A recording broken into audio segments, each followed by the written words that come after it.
Jadi selepas pada pelancaran Alza ni, kita boleh katakanlah bahawa ini satu kereta yang buat masa ni yang terbaik yang dihasilkan oleh Perodua.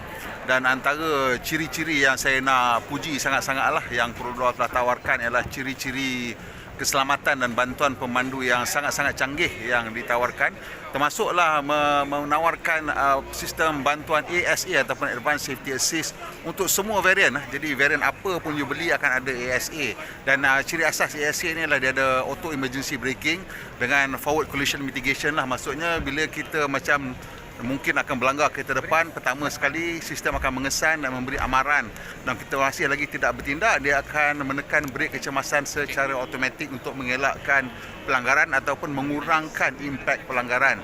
Jadi menurut data yang ditawarkan oleh yang didapati oleh Daihatsu semasa dia menawarkan sistem ini di Jepun, dia mengurangkan pelanggaran sebanyak 50%, dan hampir kebanyakan pelanggaran ini sebenarnya lah pelanggaran waktu kelajuan rendah dalam bandar, masa kelajuan rendah kat trafik, semua macam tu. So ini memang dapat mengurangkan banyaklah kos-kos ataupun risiko-risiko pelanggaran. So semua varian dapat yang itu, dan juga semua varian dapat auto high beam. Jadi auto high beam ni satu lagi ciri yang saya rasa sangat-sangat underrated. Underrated kerana kenapa? Sebab mungkin orang tak perasan, orang kat Malaysia ni macam tak apa suka nak guna high beam. Jadi saya tak tahu kenapa. Mungkin kita tak suka guna high beam kerana kita tak nak silaukan orang. Jadi bila kita nak silaukan orang, kita tak guna high beam. Tapi itu bermakna kebanyakan kita memandu under subpar illumination punya condition lah. Maksudnya kita punya jalan kita tu tak terang sebab lampu kita tak pasang yang paling terang yang sesuai pada masa tu. Jadi untuk itu bila dia tawarkan auto high beam ni, kita dah tak payah risau lagi dah. Semua varian dapat auto high beam, termasuk yang basic yang menggunakan lampu biasa, tapi yang gunakan lampu LED pecah-pecah macam ni banyak ni. Dia ada satu lagi, dia ada adaptive high beam, di mana kalau sebelah sini ada kereta, lampu turun sebelah, yang sebelah sana je akan suluh. So ini satu lagi inovasi canggih yang ditawarkan oleh Perodua yang tak nampak sebelum ini dalam kategori kereta-kereta macam ini. Dan of course yang paling saya thumbs up sekali ialah adaptive cruise control sampai tahap 2, di mana ada low speed follow. Ini bermaksud untuk kelajuan rendah dalam kesesakan lalu lintas pun sistem akan terus berfungsi. Contoh pagi-pagi awak kerja nak masuk KL kat Sungai Besi tu jam tekan aja adaptive cruise control, dia akan ikut kereta depan tu merangkak dia ikut saja. So kat situ kita akan mendapati sangat berkuranganlah stres kita. Dan ini akan boleh meningkatkan lagi, pada saya percayalah meningkatkan lagi tahap keselamatan di jalan raya, sebab bila orang tak stres, dia tak akan berperangai terburu-buru dan melulu, dan mungkin juga akan boleh mengurangkan aspek-aspek road bully, road rage dan semua benda-benda macam itulah. Dan ini saya nak pujilah Perodua kerana menawarkan ciri-ciri tersebut. Dan kalau you tengok kereta ni kat ujung bucu cermin tu, dia bagi RFID secara percuma. Satu lagi fakta menarik yang kita dapat semasa pelancaran tadi ialah Daihatsu punya bos kata reka bentuk top hat ataupun luaran kereta ni ialah reka bentuk asal dari Perodua. Dan Daihatsu dan Toyota yang rebatch kereta ni sebenarnya. Itu kali pertama kita dengar daripada Daihatsu yang cakap inilah reka bentuk asal Perodua. So selama ni kita tahu Myvi pun sebenarnya reka bentuk asal Perodua. Ni kiranya lagi satulah reka bentuk asal yang Perodua. Tu dia. Okey, ni dalam Alza baru ni, benda yang ciri yang saya paling suka ialah reka bentuk dia lah. Selain daripada reka bentuk, kereta ni datang dengan 6 airbag Untuk varian AV ni kita tengok dapat 6 airbag Ini ada airbag sisi. Dan benda yang saya paling suka kali ni ialah dia punya seat besar. Kalau sebelum ni kita tengok Perodua seat dia kecil-kecil, comel-comel. Ini seat besar, rasa nampak mewah seat ni. Terutama sekali bila dia menggunakan fabric yang ada corak macam ni, dia ada stitching macam ni. Fabric ni nampak mewah dan dia punya color kontras warna merah ni cukup understated lah. Jadi warna macam merah brown ke apa benda warna ni saya pun tak tahu nak cakap. Diulangi di sini kalau kita tengok Jadi ini satu reka bentuk yang konsisten lah. Kita tengok dekat dia punya dashboard, memang ada panel yang warna brown that runs across. Dan of course bila kita tengok kat sini, kita nampak kereta ni dia ada satu skrin besar kat tengah-tengah tu. Dan di mana saya percaya dia orang dah ada install Android Auto dengan Apple CarPlay. Cuma tak pasti dah ada kebenaran untuk gunakan ataupun tidak, tengah negotiate dia punya rights ke apa, saya pun tak tahu pastilah. Dan menggunakan of course electronic park brake, dan bila ada electronic park brake dan ada adaptive cruise control, inilah yang membolehkan mereka menawarkan adaptive cruise control sampai level 2. Dan ciri menarik adaptive cruise control level 2 dia boleh berhenti sampai selama maksimum 3 minit. Selalu orang 3 saat, dia berhenti 3 minit, dia tunggu.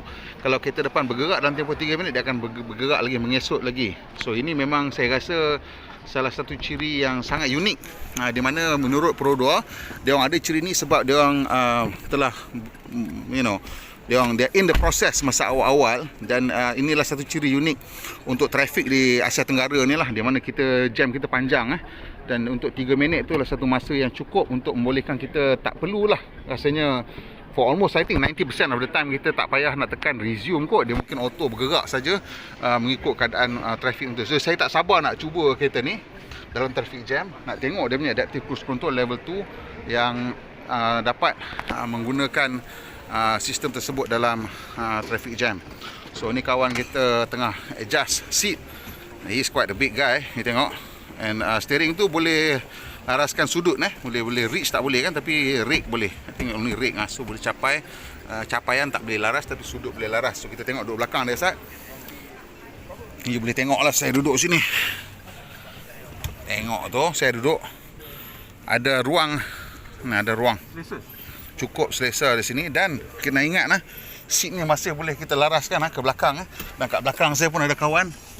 Dan weh, ada ruang babe, ada ruang. Lutut tak belaga. Dan saya selesa. Abang kita kat depan pun badan pun comel juga ni, boleh tahan kan. Saya pun sama juga. Tengok ni So now saya ada satu penumbuk depan. Dan kat sini can put one face in front of you. Almost 3 fingers. 3 jari. Wah, saya rasa ini setup yang cukup bagus. Dan ini dibolehkan apabila Pro 2 meletak seat barisan kedua yang boleh bergerak ke depan dan belakang. So apa lagi nak?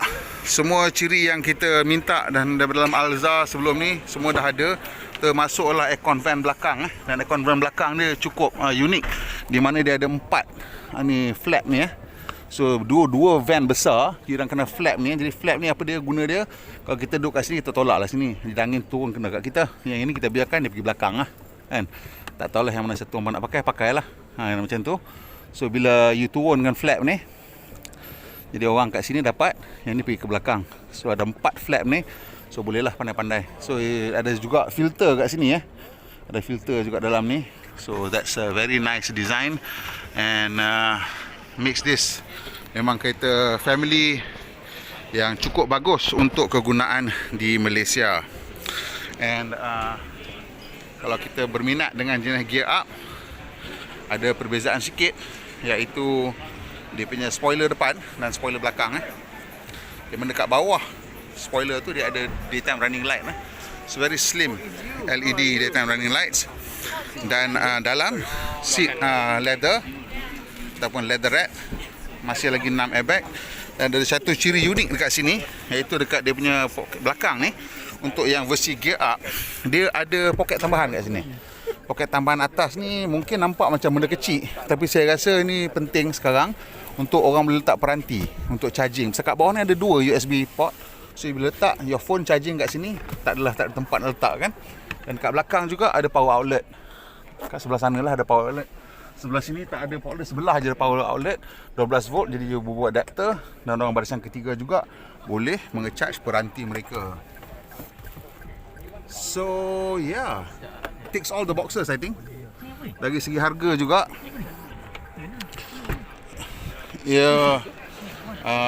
tick all the boxes. Yang AV ni harga dia 75, yang mid range 68 dan 64 untuk yang basic model.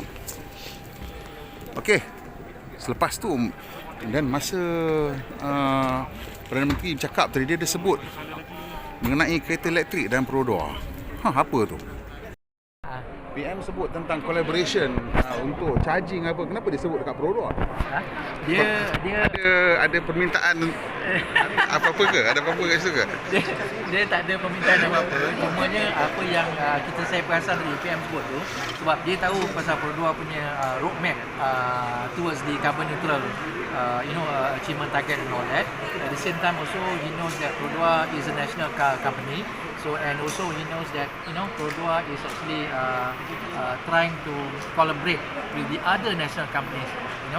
sebanyak mana yang boleh supaya collaboration ni akan memberi satu, kata orang tu, yang paling penting adalah cost competitiveness.